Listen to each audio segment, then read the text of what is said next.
Great.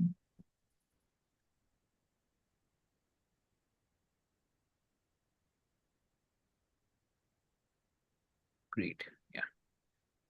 Hey everyone, welcome back to another episode of Pleasure Principles. I'm your host Avik, and today we are diving deep into something that can make or break our relationships.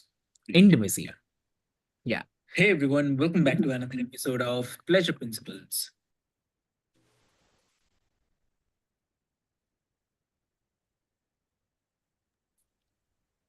So here, joining me is someone who understands human connection on a profound level, Michael Ostrolenk. So welcome to the show, Michael. Thank you. I appreciate you having me on. Lovely, lovely. So, dear listeners, before we start, I'll quickly love to introduce you with Michael. Uh, Michael's career spans everything from health optimization and human development to tactical training and the marriage therapy. Yeah.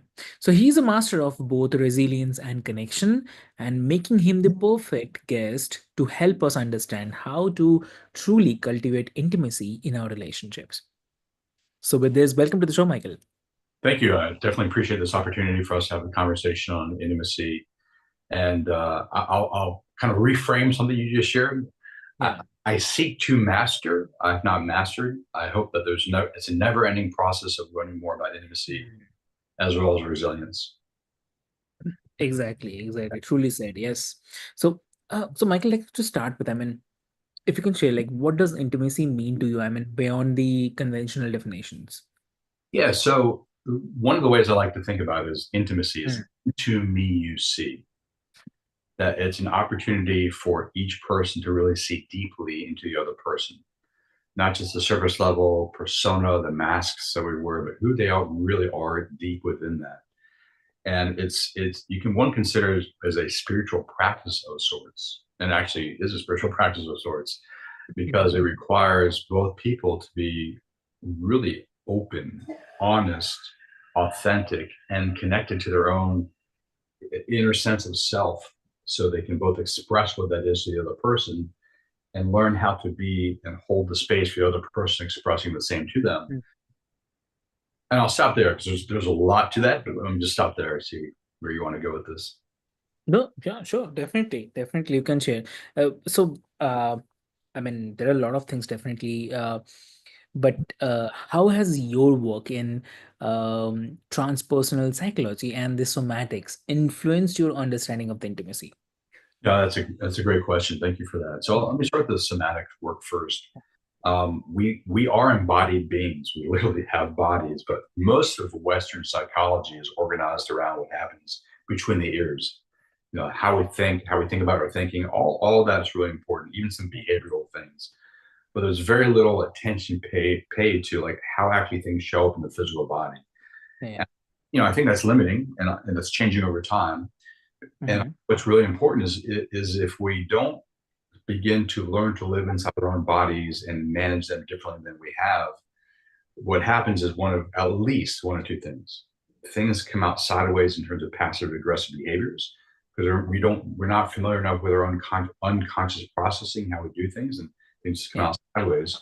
Or in some cases, they can come out as chronic illnesses. Like if we don't learn to manage our emotions differently, you can think about it, they can get locked in the physical structure of the body energetically as well, and that can cause problems, which we can discuss as well. So in the somatic space, intimacy for me is first of all being intimate with our own experiences inside our own bodies.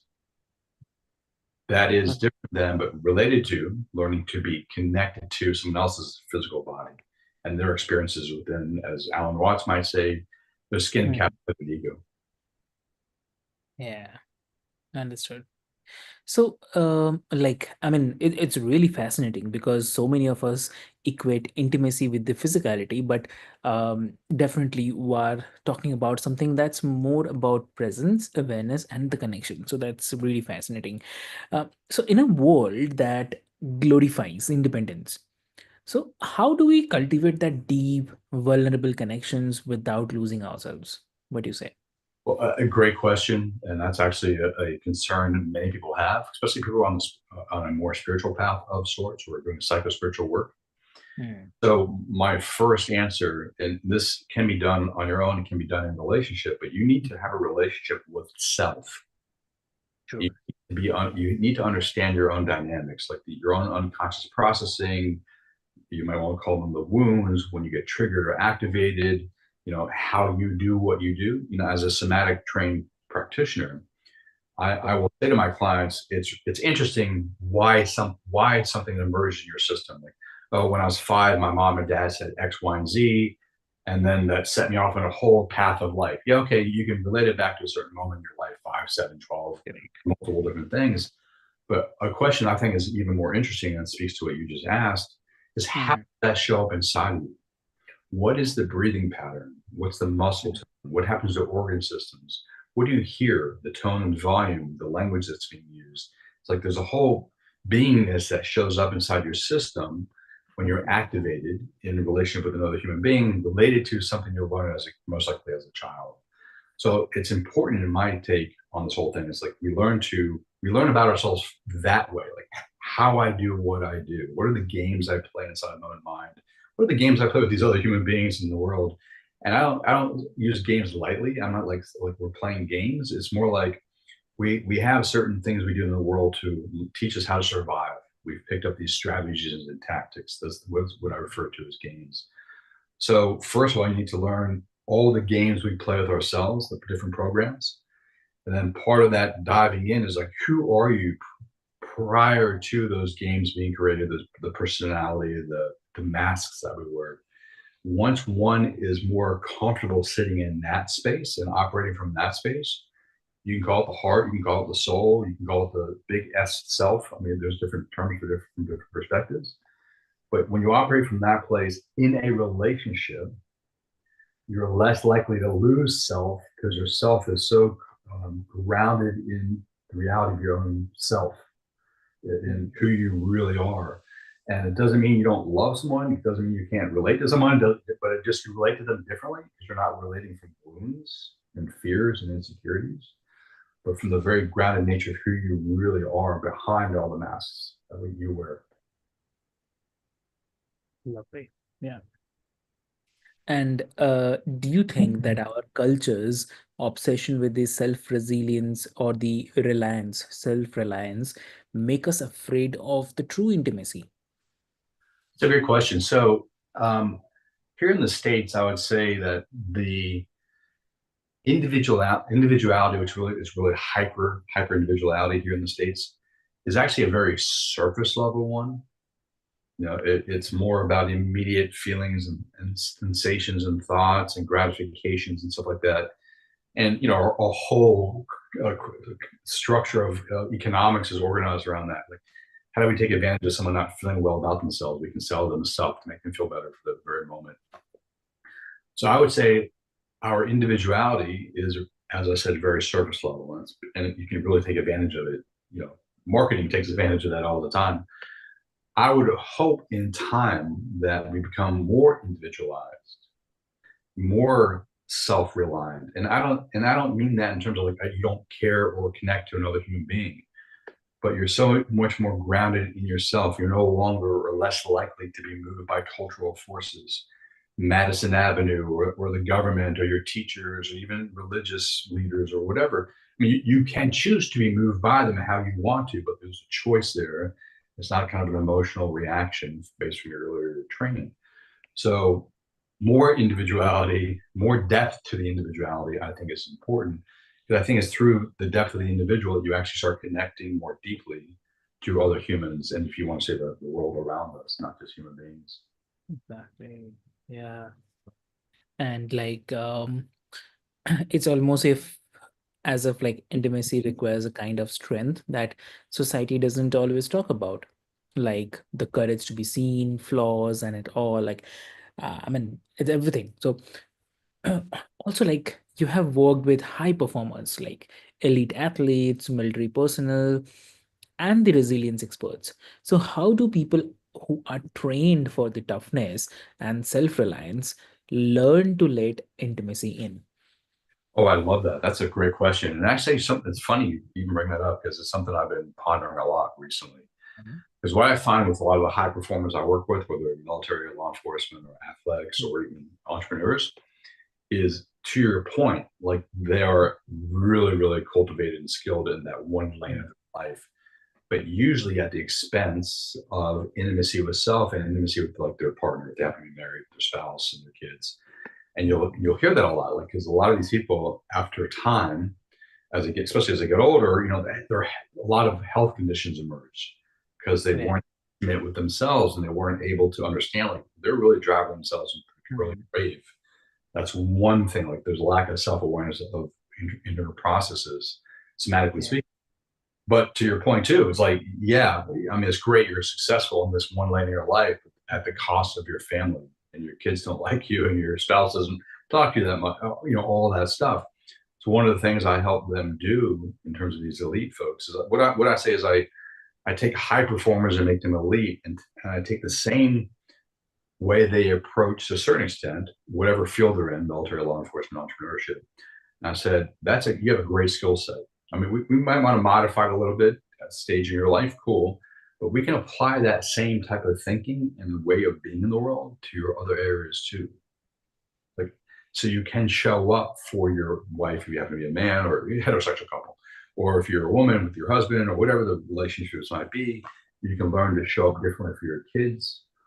Now, it requires a mindset shift or an expansiveness of the mindset and less rigidity in the physical system. And this is where the somatics come.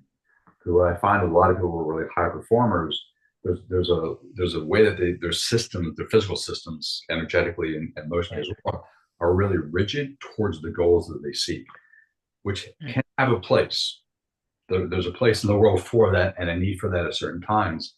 But once they start loosening up that rigidity in the system, emotionally, energetically, and physically, as well as mentally, and they can really exhale and they can see a broader picture of the world they live in. They can start applying some of their ways of being that are healthy to other areas of their life, which is the intimacy piece too. Mm. I appreciate your question. It's something like I said, something I've been thinking about recently a lot.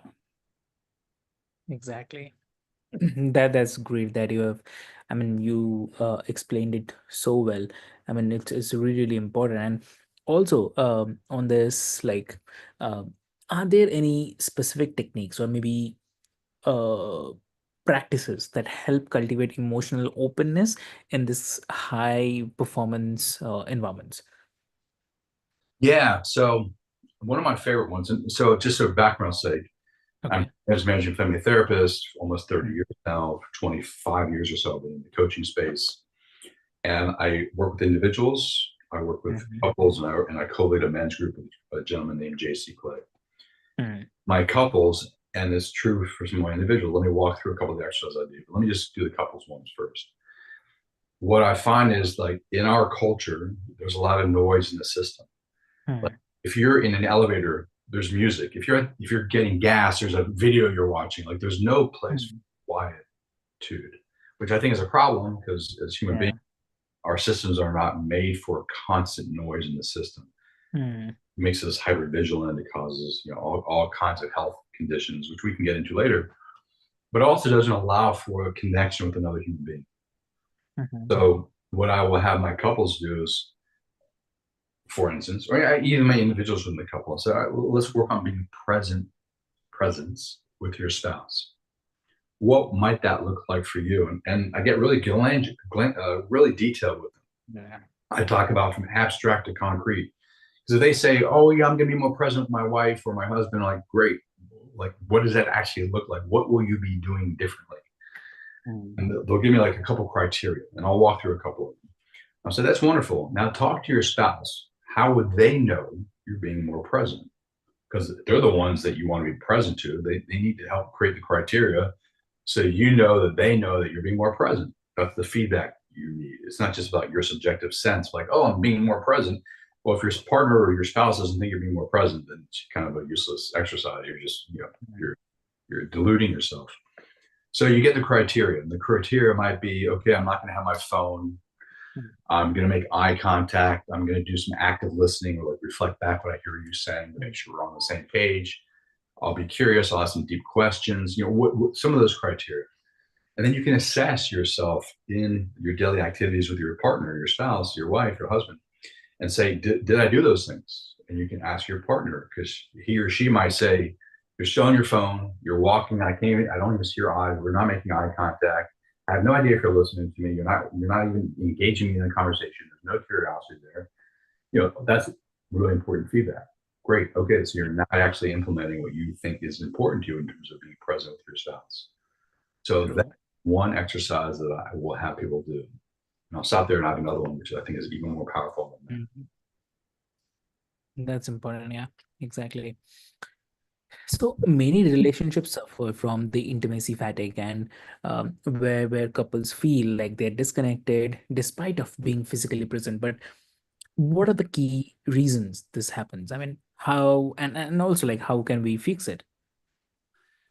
Yeah, so I would say a couple, and these are, I can't. It's hard to make universal statements because everyone Mhm. and every relationship is different. So just keep that in mind when I make some universal statements. They're not necessarily true for everyone, but Mhm. what I see is in terms of themes that answer your question. Mhm. One is the human system is not made for the type of stress, the chronic Mhm. stress we have in our culture. We Mhm. evolved on planet Earth for tens of thousands, hundreds of thousands, Mhm. millions of years with a day-night cycle.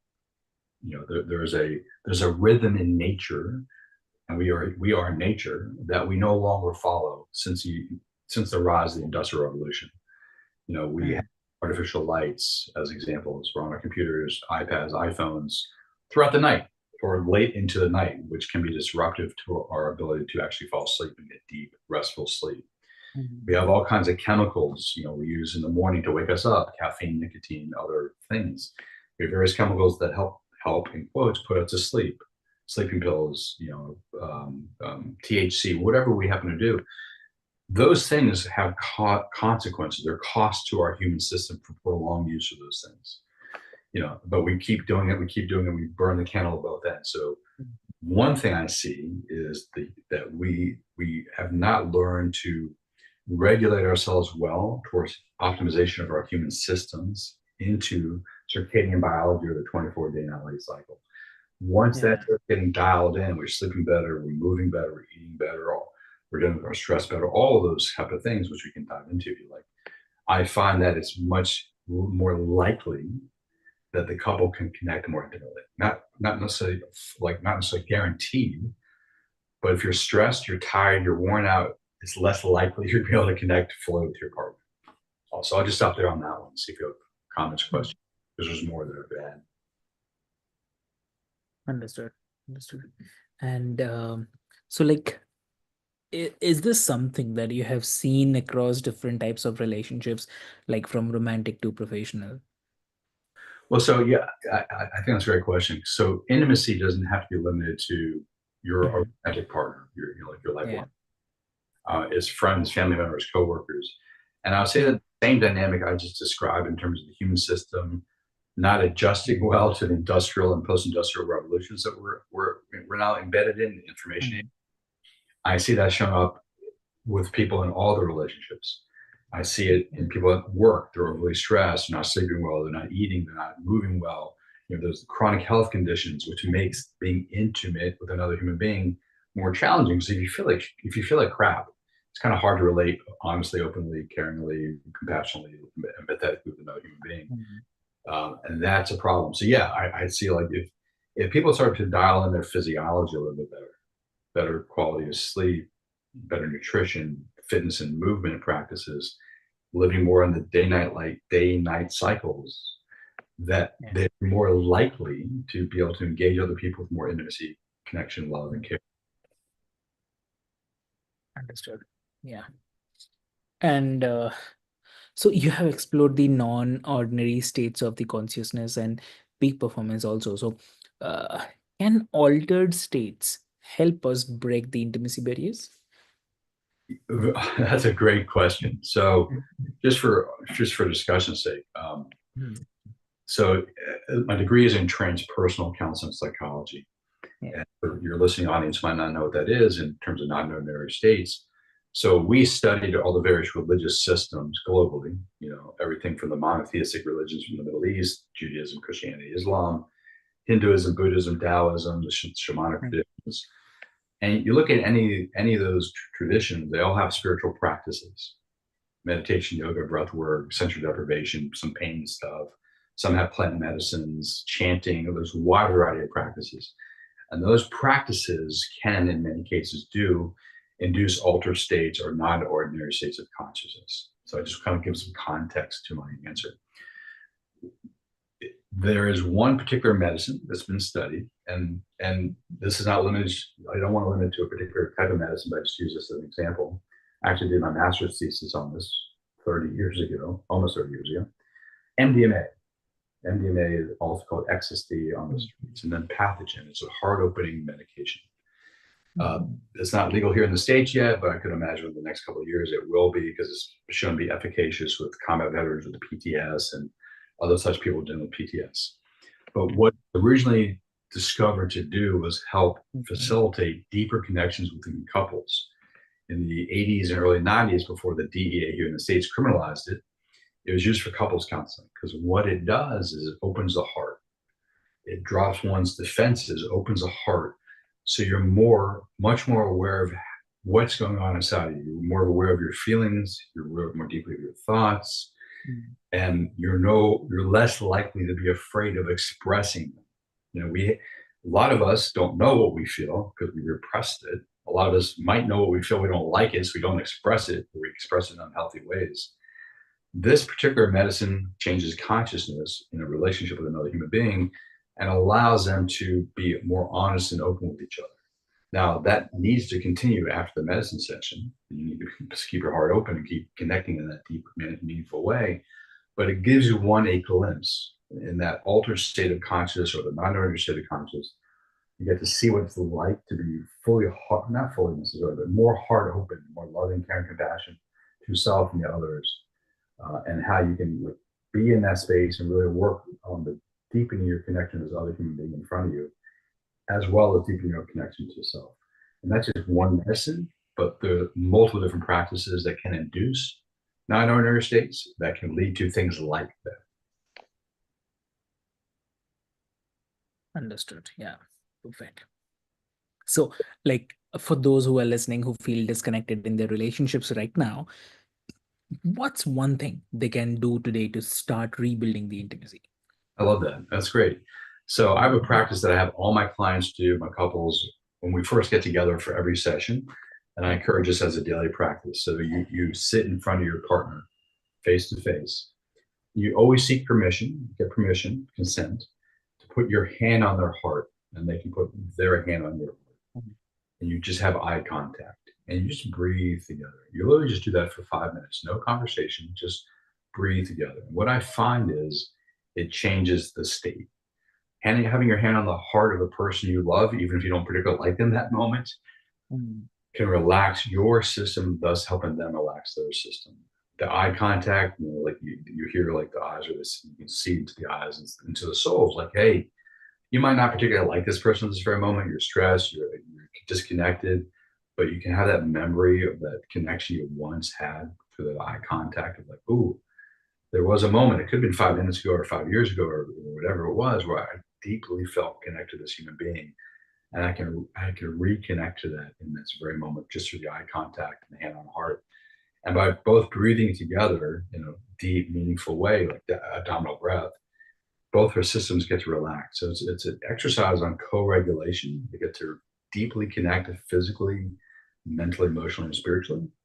And I find that to be a really good exercise to do just to start your day or to end the day if you're reconnecting at the end of the day, and or right before you want to have a serious, deep conversation, because you're less likely to be stressed and activated and defended. You're more open to the conversation. Exactly. That's really perfect. Michael, this has been such an incredible conversation, and from redefining intimacy beyond the physical to understanding how our bodies and minds hold connection, I think that we have given our listeners a lot to reflect on.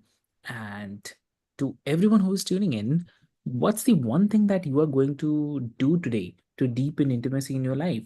Maybe it's putting your phone down during the dinner, making eye contact with your partner, or just sitting in silence together without distractions. So whatever it is, take the actions today.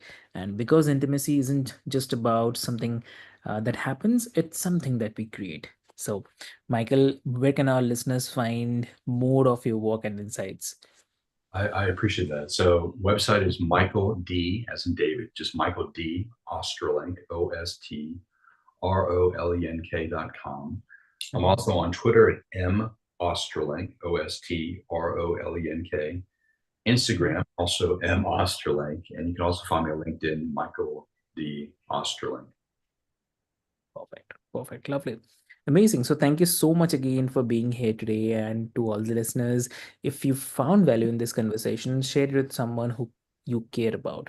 And as always, keep exploring, keep connecting, and keep embracing the pleasure in all its form. So see you next time.